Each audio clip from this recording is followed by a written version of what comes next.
അങ്ങനെ force between two parallel currents നമ്മൾ പറഞ്ഞു. ഒരു കണ്ടക്ടറിൻ്റെ മൊത്തം ലെങ്ത്തിൽ എത്രത്തോളം ഫോഴ്സ് ആക്ട് ചെയ്യും? μ0 I1 I2 into L2 divided by 2πr. അതായിരുന്നു total force experiencing on the total length of the conductor. ഇനി ഇതിൻ്റെ യൂണിറ്റ് ലെങ്ത്തിൽ എത്രത്തോളം ഫോഴ്സ് ആക്ട് ചെയ്യുമെന്ന് പറഞ്ഞു. സ്മോൾ ലെറ്റർ എഫ് ആയിരുന്നു അതിൻ്റെ representation. Small letter F is equal to μ0 I1 I2. L2 അവിടെ ഇല്ല, ക്യാൻസൽ ചെയ്ത് പോയി, ഡിവൈഡഡ് ബൈ 2πr. μ0 എന്ന് പറഞ്ഞു കഴിഞ്ഞാൽ എന്താണ്? പെർമിയബിലിറ്റി ആണ്. I1 എന്ന് പറഞ്ഞു കഴിഞ്ഞാൽ ആദ്യത്തെ കണ്ടക്ടറിൽ കൂടി പോകുന്ന കറണ്ട്, I2 രണ്ടാമത്തെ കണ്ടക്ടറിൽ കൂടി പോകുന്ന കറണ്ട്, R എന്ന് പറയുന്നത് രണ്ട് കണ്ടക്ടറും തമ്മിലുള്ള സെപ്പറേഷൻ ഡിസ്റ്റൻസുമാണ്.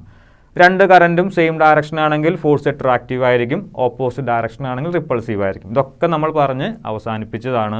ഇനി നമ്മൾക്ക് കിട്ടിയ ആ ഒരു റിലേഷനിൽ നിന്ന് അല്ലെങ്കിൽ ഇക്വേഷനിൽ നിന്ന് നമ്മൾ 1 ആംപെയർ ഡിഫൈൻ ചെയ്യാനായിട്ട് പോവുകയാണ്. നോക്കാം നമുക്ക് ഡെഫിനിഷൻ ഓഫ് 1 ആംപെയർ. അതിനുവേണ്ടി ഞാൻ എടുക്കുന്ന ഇക്വേഷൻ ഫോഴ്സ് പെർ യൂണിറ്റ് ലെങ്ത്തിൻ്റേതാണ്. Small letter F is equal to μ0 I1 I2 divided by 2πr. ഇതിൽ ഞാൻ കുറച്ച് വാല്യൂസ് അങ്ങോട്ട് ഇട്ട് കൊടുക്കുകയാണ്. When I1 equal to I2 is equal to 1 ampere. ഞാൻ തന്നെ വിചാരിക്കുന്നു രണ്ട് കണ്ടക്ടറിൽ കൂടി പോകുന്ന കറണ്ട് സെയിം ആണ്, 1 ആംപെയർ ആണ്. R is equal to 1 metre. രണ്ട് കണ്ടക്ടറുകളും തമ്മിലുള്ള സെപ്പറേഷൻ 1 മീറ്ററുമാണെങ്കിൽ ഫോഴ്സ് പെർ യൂണിറ്റ് ലെങ്ത് എത്രയായിരിക്കും? 4π × 10⁻⁻⁷ ഡിവൈഡഡ് ബൈ 2π. എങ്ങനെ വന്നു? μ0ൻ്റെ വാല്യൂ ആണ് 4π × 10⁻⁷. I1 1 ആംപെയർ ആണ്, I2വും 1 ആംപെയർ ആണ്. 1 × 1 1 തന്നെ, ഡിവൈഡ് ബൈ 2π ഇൻറ്റു R എന്ന് പറയുന്നത് 1 മീറ്റർ ആണ്.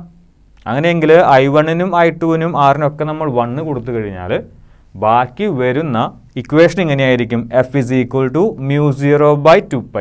അതായത് 4π × 10⁻⁷ ഡിവൈഡഡ് ബൈ 2π. അതിൽ നിങ്ങൾക്ക് പൈ ക്യാൻസൽ ചെയ്ത് കളയാം. 4 ഉം 2ഉം ക്യാൻസൽ ചെയ്ത് 2 × 10⁻⁷ എന്ന് കിട്ടും. F is equal to 2 × 10⁻⁷. Unit നമ്മൾ നേരത്തെ പറഞ്ഞതുപോലെ ന്യൂട്ടൺ പെർ മീറ്റർ ആണ്. ഒരു സ്റ്റേറ്റ്മെൻറ്റ് പോലെ നമുക്ക് പറയാം. രണ്ട് കണ്ടക്ടറുകളിൽ കൂടി പോകുന്ന കറണ്ട് 1 ആംപെയർസ് ആണെങ്കിൽ, രണ്ട് കണ്ടക്ടറുകൾ കൂടിയും സെയിം കറണ്ടാണ് പോകുന്നത്, അത് 1 ആംപെയർ ആണെങ്കിൽ, അവർ തമ്മിലുള്ള സെപ്പറേഷൻ 1 മീറ്റർ ആണെങ്കിൽ force per unit length 2 × 10⁻⁷ newton per metre ആയിരിക്കും. ഇതാണ് സ്റ്റേറ്റ്മെൻറ്റ്. ഇനി ആ സ്റ്റേറ്റ്മെൻറ്റിന് നിങ്ങളൊന്ന് തിരിച്ചു ചിന്തിച്ച് നോക്കൂ. രണ്ട് കണ്ടക്ടറിൽ കൂടി ഈക്വൽ എമൗണ്ട് ഓഫ് കറണ്ട് പോകുന്നുണ്ട്.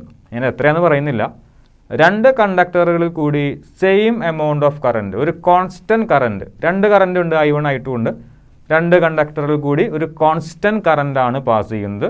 രണ്ട് കണ്ടക്ടറും ഞാൻ വാക്വത്തിൽ 1 മീറ്റർ എപ്പാർട്ടാണ് വെച്ചിരിക്കുന്നത്. അതിനുശേഷം എത്ര കറണ്ട് ഞാൻ പറഞ്ഞിട്ടില്ല, രണ്ട് കോൺസ്റ്റൻറ്റ് കറണ്ട് എന്ന് മാത്രമേ പറഞ്ഞിട്ടുള്ളൂ. രണ്ട് കണ്ടക്ടറിൽ കൂടി കോൺസ്റ്റൻറ്റ് കറണ്ട് പാസ് ചെയ്യുന്നു. രണ്ട് കണ്ടക്ടറും വാക്വത്തിൽ 1 മീറ്റർ എപ്പാർട്ടാണ് വെച്ചിരിക്കുന്നത്.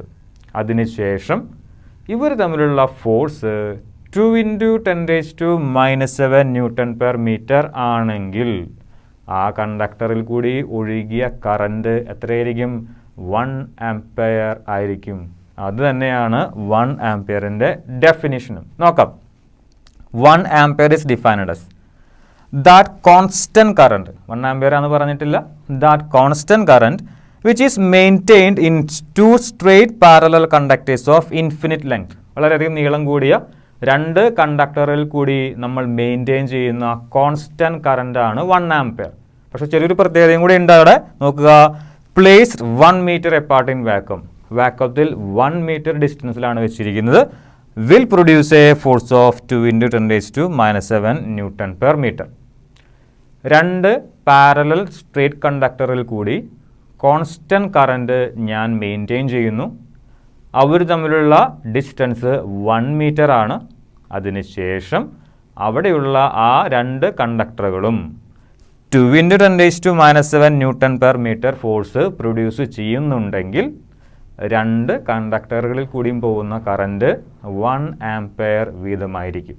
ഇതാണ് അതിൻ്റെ ഡെഫിനേഷൻ. ഒന്നുകൂടി വായിക്കാം നമുക്ക്. 1 ampere is defined as that constant current which is maintained in two straight parallel conductors of infinite length placed 1 meter apart in vacuum will produce a force 2 into 10⁻⁻7 Newton per meter. അപ്പോൾ നമുക്ക് ഈ ഒരു equation ഉപയോഗിച്ച് force per unit length എന്ന് പറയുന്ന equation ഉപയോഗിച്ച് നമുക്ക് 1 ആംപിയറിനെ define ചെയ്യാനായിട്ട് സാധിക്കും.